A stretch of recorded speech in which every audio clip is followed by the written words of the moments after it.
Under-19 ప్రపంచ cup లో దుమ్ము రేపిన తెలుగమ్మాయి Gongadi Trisha ICC player of the month nominations లో చోటు దక్కించుకుంది. జనవరి నెలకు సంబంధించి మహిళల క్రికెట్ లో ముగ్గురు నామినేట్ అవగా అందులో త్రిష కూడా ఉంది.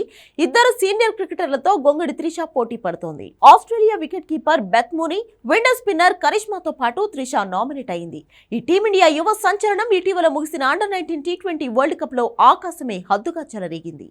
ఈ టోర్నీకి సంబంధించి జనవరిలో జరిగిన మ్యాచ్లో త్రిష 265 పరుగులు చేయడంతో పాటు 4 వికెట్లు తీసింది. స్కాట్లాండ్ తో జరిగిన మ్యాచ్లో సెంచరీ చేసిన త్రిష టోర్నీ చరిత్రలో సెంచరీ చేసిన తొలి ప్లేయర్ గా చరిత్ర సృష్టించింది. ఈ అద్భుత ప్రదర్శనతోనే ఆమె ప్లేయర్ ఆఫ్ ది టోర్నీగాను నిలిచింది. 2023 అండర్-19 ప్రపంచ కప్ లోనూ ఆడిన త్రిష ఈసారి భారత్ టైటిల్ గెలవడంలో కీలక పాత్ర పోషించింది.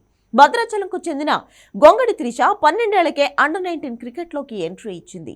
16 ఏళ్లకే సీనియర్ టోర్నీలో ఆడింది.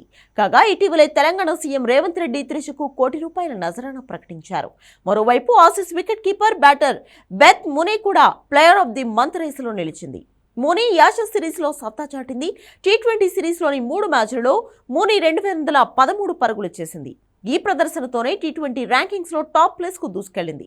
అలాగే విండర్ స్పిన్ బౌలర్ కరిష్మా బంగ్లాదేశ్ తో జరిగిన వన్డే సిరీస్ లో సత్తా చాటడంతో ప్లేయర్ ఆఫ్ ది మంత్ అవార్డుకు నామినేట్ అయింది.